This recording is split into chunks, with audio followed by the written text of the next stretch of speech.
Hello दोस्तों, आपका हमारे चैनल में स्वागत है। एक बार की बात है, एक लड़का था, उसका नाम सबल था, जो नगर में रहता था। वह अपने जीवन से बहुत निराश था।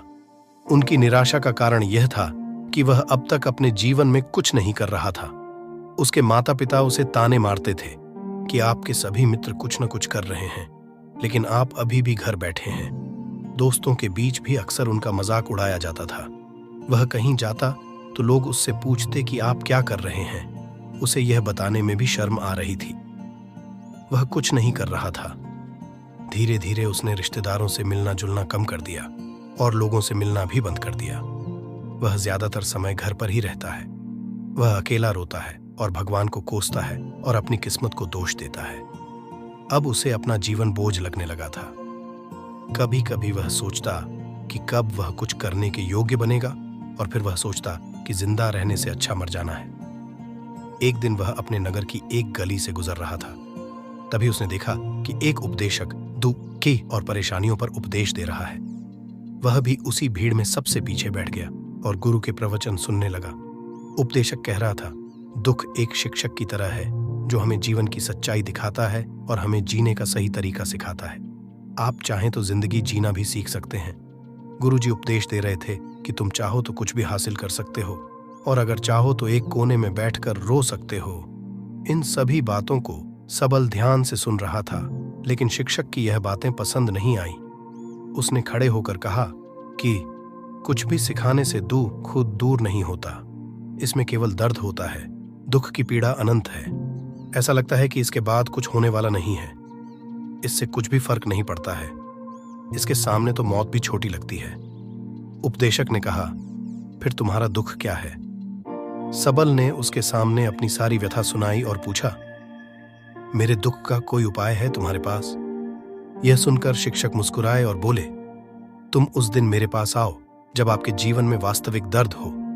मैं आपकी समस्या का समाधान अवश्य करूंगा। यह कहकर गुरु वहां से चला गया। सबल ने सोचा, कहीं मेरा दुख नकली तो नहीं है? क्या मैं जिस दर्द से गुजर रहा हूं वह नकली है? मेरा दुख कोई नहीं समझ सकता। जब माँ बाप नहीं समझते तो गुरु क्या समझेगा? उनके दुखों से व्यथित होकर सबल ने एक फैसला लिया कि अब वह कुछ करेगा। सबल ने एक छोटा व्यवसाय शुरू किया, पर उसे सफलता नहीं मिल रही थी। लेकिन उसके घर वाले पूछते हैं कि क्या वह कुछ कोशिश कर रहा है। वह अपने व्यवसाय में लगा रहा और धीरे धीरे उन्हें सफलता मिलने लगी। फिर उसने गति पकड़ी और केवल 3 साल के अंदर ही वह एक बड़ा बिजनेसमैन बन गया। अब सबल के आसपास ऐसे कई लोग थे जो उसकी परवाह करता था, जो उससे प्यार करता था। अब उनके परिवार के सदस्य भी उसकी तारीफ करते नहीं थक रहे थे। दिन ब दिन उसके मित्रों की संख्या बढ़ती जा रही थी। अब वह अपनी जिंदगी से बहुत खुश था। उनके कुछ दोस्तों ने उन्हें सलाह दी कि जब आप एक बड़ा बिजनेसमैन बनकर बहुत खुश हैं, तो सोचिए आपको कितनी खुशी होगी अगर आप इस शहर और इस राज्य के सबसे बड़े बिजनेसमैन बन जाते हैं। कितने लोग आपसे जुड़ना चाहेंगे, आपकी कितनी बड़ी ख्याति होगी, और स्वयं राजा भी आपसे दोस्ती करना चाहेंगे और जरूरत पड़ने पर ही आपसे पैसे उधार लेंगे। दोस्तों की यह बात सबल के मन में घर कर गई। अब वह और पैसे कमाने की कोशिश करने लगा, लेकिन उसे यह सब बहुत ही जल्दी चाहिए था। वह समय बर्बाद नहीं करना चाहता था। उनका अधिकांश समय इन चीजों को प्राप्त करने में घलाने लगा। इसलिए वह ऐसे काम करने लगा जो सही नहीं था। उसने बड़ा उधार लेना शुरू कर दिया। उसके दोस्तों से पैसे की मात्रा और अधिक मुनाफा कमाने के लालच में वह अपने माल में मिलावट करने लगा। उसने अन्य व्यापारियों के खिलाफ भी साजिश रची और उन्हें डराया धमकाया। जैसा उसके दोस्त कहते थे वैसा ही करता था। वह इन तरीकों से ज्यादा पैसा कमा रहा था, पर अब उसके जीवन में पहले जैसा चैन न था। उनके मन की शांति गायब हो गई थी और वह रात को सो नहीं पाता था। वह हंगामे में रहता था। वह सब कुछ पाकर भी उन्हें किसी चीज में सुख नहीं मिल रहा था। एक दिन सबल अपनी गाड़ी में कहीं जा रहा था। तभी रास्ते में उन्हें उपदेशक का आश्रम दिखाई दिया। वह रुका और गुरु के पास जाकर बोला, संत, आपने मुझे मेरे पास आने के लिए कहा था। जब मेरे जीवन में सच्चा दुख आता है, अब मैं बहुत दुखी हूं कि मेरी नींद हराम हो गई है। मुझे कहीं भी शांति नहीं मिल रही है। इस प्रकार सबल ने अपनी सारी समस्याएं गुरु को बता दी। गुरु ने कहा, जब तुम पहली बार मुझसे मिलने आए थे तब भी तुम किसी दुख में थे। आपने उस दर्द से क्या सीखा? सबल ने कहा कि सिर्फ सोचने और चिंता करने से कुछ नहीं होता। आपकी दृष्टि को सच करने के लिए यह कार्रवाई करता है, और सिर्फ काम करने से कुछ नहीं होता, परिणाम भी मिलना चाहिए। जब आपको लगता है कि आपका लक्ष्य हासिल नहीं होने वाला, तब राह में चाहे कितनी भी मुश्किलें आ जाएं, मन कितना भी निराश क्यों न हो, कितना भी लगता हो कि अब कुछ नहीं होने वाला है, तभी विश्वास करें, मैं जो भी कर रहा हूं उसमें अवश्य सफल होऊंगा। खुद पर ध्यान दो, लोगों पर नहीं। लोग केवल सफल लोगों का सम्मान करते हैं। कोई कितना भी अच्छा क्यों न हो, वह हमेशा लोगों की नजरों में बोझ बने रहते हैं। यह सब सुनकर उपदेशक मुस्कुराया और बोला, जब आपके पास है तो यह वास्तविक दुख नहीं है। अपने जीवन में वास्तविक दुख आए तब मेरे पास आओ, मैं उसे ठीक कर दूंगा। सबल ने जाते समय साधु को सोने के सिक्कों से भरा घड़ा भेंट किया।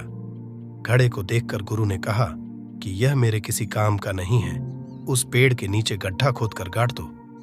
सबल ने घड़े को पेड़ के नीचे दबा दिया, जैसा कि गुरु ने बताया, और वहां से चला गया। कुछ दिनों से कारोबार ठीक चल रहा था, लेकिन व्यापार के गलत तरीके के कारण धीरे धीरे उसे व्यापार में घाटा होने लगा। उसकी सारी दौलत धीरे धीरे खत्म होने लगी, और एक दिन ऐसा भी आया जब उसके पास कुछ भी नहीं बचा और उस पर कर्ज का बोझ चढ़ गया था।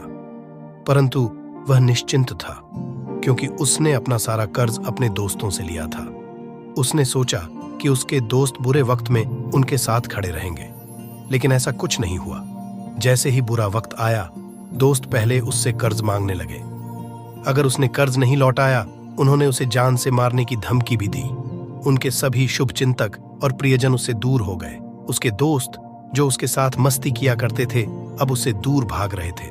उसका परिवार उसकी गलतियां और कमियां गिनने लगा। उनकी सारी संपत्ति नीलाम कर दी गई और उसके पास कुछ भी न बचा। जब उसने अपने पिता से मदद मांगी, पिता ने कहा कि मेरे पास थोड़ी सी संपत्ति है, मैं तुम्हारी मां को क्या कहूंगा अगर मैं तुम्हें दे दूं। यह संपत्ति हमारा अंतिम उपाय है। सबल के मन में गहरा दुख छा गया।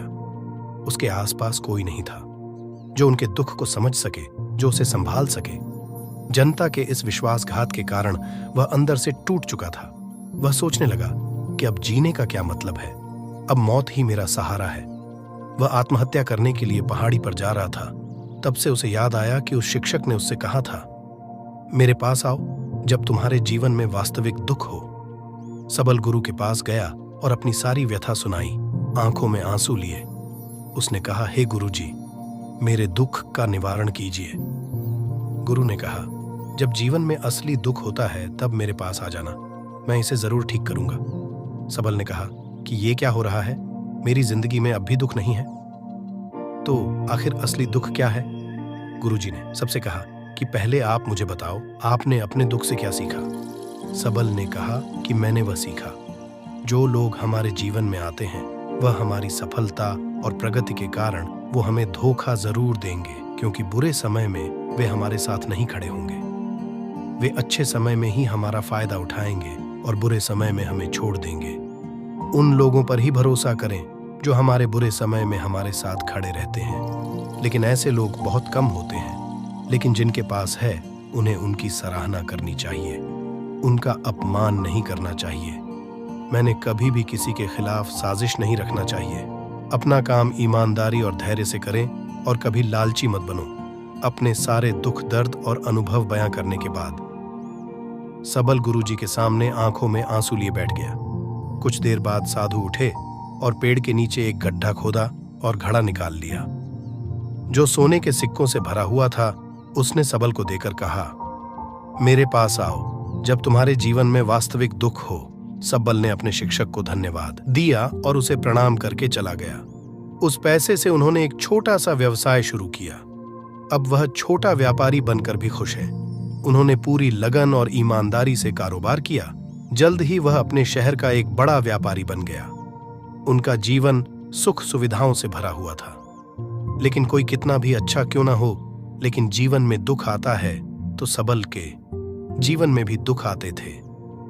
अपने माता पिता की मृत्यु के रूप में वे दोनों एक ही दिन मर गए। सबल अपने माता पिता से बहुत प्यार करता था, इसलिए उनके निधन से उन्हें गहरा सदमा लगा। वह शवों को ले गया, दोनों को श्मशान घाट ले गया, जहां अंतिम संस्कार किया गया। वहां उसने अपने माता पिता का शव जलता हुआ देखा तो उनका मन बेचैन हो उठा। उसके मन में कई सवाल उठने लगे। वह घर वापस आ गया, इसलिए उसने अपने माता पिता के घर और संपत्ति को देखा, जिसके लिए उनके पिता हमेशा लड़ते रहे।